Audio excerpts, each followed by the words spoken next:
আপনি যদি ভ্রমণ পিপাসু হয়ে থাকেন আর একটা পারফেক্ট ভ্যাকেশন প্ল্যান করতে চান, তাহলে শুরুতেই আপনার মাথায় যে শহরগুলোর নাম আসবে তার ভেতরে ইন্দোনেশিয়ার বালি অবশ্যই থাকার কথা। ইন্দোনেশিয়ার একটা ঐতিহ্যবাহী শহর, যেখানে সমুদ্র সৈকত, গাছগাছালি, পাহাড় এবং প্রচুর ঐতিহ্যবাহী যে স্ট্রাকচারস গুলো, সবকিছু মিলে আপনাকে একটা মনোমুগ্ধকর অভিজ্ঞতা দিতে বাধ্য। আগের পর্বে বলেছিলাম সুইস অ্যারাবিয়ান পারফিউম হাউসটি তাদের সিটি সিরিজটার মাধ্যমে কিভাবে আলাদা আলাদা শহরের ঐতিহ্যকে সুগন্ধি হিসেবে বোতলবন্দি করে আপনাদের হাতে তুলে দিচ্ছে। তারই ধারাবাহিকতায় আজকে আলাপ করব এই সুইস অ্যারাবিয়ান হাউসের সিটি সিরিজের আরেকটি পারফিউম সোল অফ বালি নিয়ে। 100 ml এর একটি গ্লাস বোতল, ওপরে দেখতে পাচ্ছেন এই যে বালির সি বিচের কোকোনাট ট্রিজ এন্ড আলাদা করে হচ্ছে একটা সমুদ্র সৈকত, সবকিছু মিলিয়ে একটা সুন্দর সিনারিও ফুটিয়ে তোলা হয়েছে। তো নাম এবং এই ছবির মাধ্যমেই আসলে এই পারফিউমটা অনেকটুকু রিপ্রেজেন্ট করছে যে বালির আত্মাকে তারা কিভাবে একটা সুগন্ধির ভেতরে ধারণ করলো। তো বালির কথা বলতে গেলেই শুরুতেই কিন্তু আপনার চোখের সামনে ভেসে উঠবে যে আপনি একটা সমুদ্র সৈকতে হাঁটছেন, আপনার হাতে হয়তো একটা ডাব কিংবা আপনি একটা ফ্রেশ ফ্রুটস খাচ্ছেন, খেতে খেতে হাঁটছেন, বাতাসকে উপভোগ করছেন, দূরে গ্রিনারিজ দেখছেন, মাঝে মাঝে হচ্ছে ইন্দোনেশিয়ার এই যে বিখ্যাত যে স্পাইস মার্কেট গুলো আছে সেটার ভেতর দিয়ে একটু ঢুমাচ্ছেন। তো সোল অফ বালি পারফিউমটা আসলে এই ব্যাপারগুলোকেই ডিফাইন করে। এই পারফিউমটার ওপেনিং এর ব্যাপারে যদি বলি, স্প্রে করলেই, আচ্ছা অ্যাটমাইজার নিয়ে একটু কথা বলে নিতে হবে। খুবই চমৎকার অ্যাটমাইজার, প্রেসারাইজ, একসাথে অনেকটুকু পারফিউম বেরিয়ে আসে। আচ্ছা, ওপেনিং এ স্লাইটলি একটা অ্যালকোহলিক ব্লাস্ট আছে, যেটা হচ্ছে আমার অভিজ্ঞতায় বলে যে 10 থেকে 12 সেকেন্ড পরে এটা ডিসঅ্যাপিয়ার করে যায়। ওপেনিং এ কি পাচ্ছি?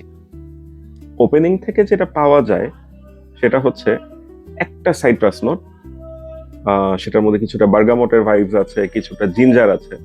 তবে এখানে একটা ইন্টারেস্টিং ফ্যাক্ট, যেই কথাটা আপনাকে কোথাও মেনশন করা হবে না ফ্র্যাগনেন্টিকাতে কিংবা সুইস অ্যারাবিয়ানের ওয়েবসাইটে, সেটা হচ্ছে কোকোনাট। এই পারফিউমটার ওপেনিং থেকেই কিন্তু কোকোনাটের একটা প্রমিনেন্ট হিন্ট পাওয়া যায়, যেই কারণে অনেক ক্ষেত্রে আপনি দেখবেন অনেক রিভিউয়াররা কিংবা যারা ব্যবহারকারী তারা এটাকে একটা লাক্সারি কোকোনাট অয়েল বলে ট্যাগ দিচ্ছেন। ওপেনিং নোটে যে ধরনের ফ্রুটস অ্যান্ড সাইট্রাসের কম্বিনেশনটা দেখা যায়, আমি পার্সোনালি আসলে সেরকম ফ্রুটি নোটটা পাই না। আমি যেটা পাই, শুরুতে বললাম যে ওই যে বার্গামট, জিঞ্জার, সেটা তো আছেই, তার সাথে কোকোনাট, ভেরি অবভিয়াস।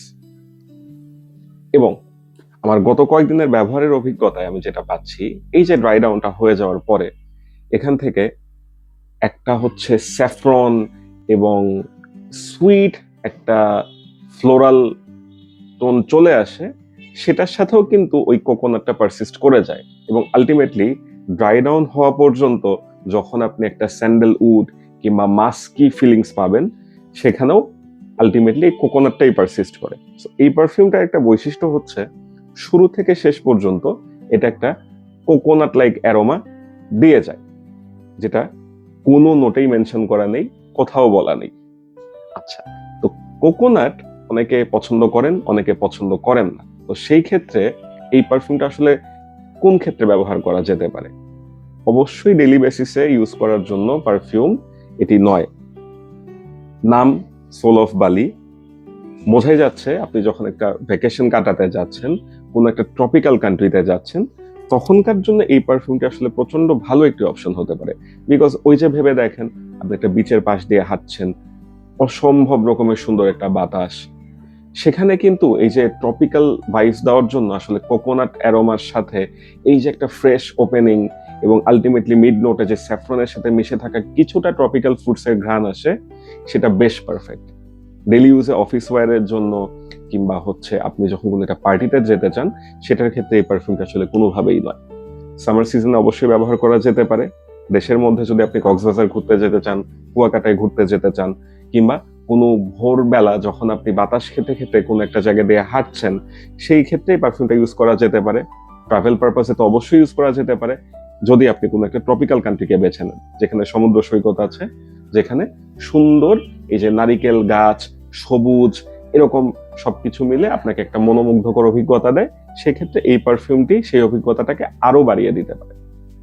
তো সোল অফ বালি বলতে আসলে যে শাব্দিক অর্থটা, যে বালি শহরের আত্মা, এই আত্মাকে লিটারেলি সুইস অ্যারাবিয়ান এই বোতলের ভেতরে বন্দি করেছে। কারণ এই যে বালির সমুদ্র সৈকতের কথা বললাম, সবুজে ভরা গাছগাছালির কথা বললাম, দূর থেকে যে পাহাড়টা দেখা যাচ্ছে, এবং মনে করেন আপনি একটা মশলা বাজারের ভেতর দিয়ে হাঁটছেন, সেখান থেকে কিছুটা স্পাইস আপনার নাকে এসে হিট করছে, সব মিলিয়ে যে একটা চমৎকার অভিজ্ঞতা, সেটা কিন্তু এই পারফিউমের বটলের ভেতরে যে সুগন্ধিটা আছে, এক কথায় এটাকে ইউনিফাই করে দেয়। এই পারফিউমটা খুব বেশি দিন হলো রিলিজ হয়নি, 2025 সালের নিউ রিলিজ। পারফিউমটি বানিয়েছেন হচ্ছে ডেভিড শিজ নামের একজন পারফিউমার। মার্কেট প্রাইস এখন পর্যন্ত বাংলাদেশে আমার কাছে খুব একটা স্টেবল মনে হচ্ছে না। টেস্টার ইউনিট পাওয়া যাচ্ছে 8,000 টাকায়, আবার ফুল প্রেজেন্টেশন 12 থেকে 13,000 টাকা পর্যন্ত গিয়ে ঠেকছে। তবে যেহেতু এটি কোনো ব্লাইন্ড বাই সেফ পারফিউম না, অ্যাট দি সেম টাইম এটা একটা কোয়ালিটিফুল ইউজ করার মতো পারফিউম, এক্সট্রিমলি পারফিউম কনসেন্ট্রেশনে। সো আপনারা যদি এই পারফিউমটা ব্যবহার করতে চান, অবশ্যই শুরুতে ডিক্যান্ট কিনে নেওয়াটা ভালো। পারফিউমটার ডিক্যান্ট আপনারা পাবেন হচ্ছে পারফিউমস অ্যান্ড মোর নামের ফেসবুক পেজে। তাদের কাছে অর্ডার করলে খুব সহজেই বিভিন্ন স্যাম্পল সাইজের ডিক্যান্ট আপনারা ট্রাই করতে পারবেন। তো সোল অফ বালি পারফিউমটা আবারও বলছি, লঞ্জিভিটির দিক থেকে বেশ ভালো, 8-10 ঘন্টা এটা একটা পারসিস্ট করে যায়, এবং প্রজেকশন আমি ভালোই পাচ্ছিলাম, প্রজেকশন 1.5-2 ঘন্টা বলা যায়। কোকোনাট যদি আপনি একেবারে হিট না করে থাকেন, নারিকেল তেলের ভাইবটা যদি আপনার কাছে খুব খারাপ না লাগে, যদি নারিকেলকে, এই কোকোনাটি ভাইবকে আপনি একটা ভ্যাকেশনের পার্ট হিসেবে একসেপ্ট করতে পারেন, সেক্ষেত্রে এই পারফিউমটা আপনি বেছে নিতে পারেন। শুরুর দিকে জিঞ্জার সাইট্রাসের কথা বললাম, ট্রপিক্যাল ফ্রুটস এর কথা বললাম, অ্যাম্বার মাস্কের কথা বললাম। তো ঘুরতে যাওয়ার জন্য, ছুটি কাটানোর জন্য একটা ট্রপিক্যাল কান্ট্রি সাইডে এই পারফিউমটি আপনার সঙ্গী হতে পারে অনায়াসে। আবারও ফিরে আসবো নতুন আরেকটা সুগন্ধির গল্প নিয়ে। ধন্যবাদ।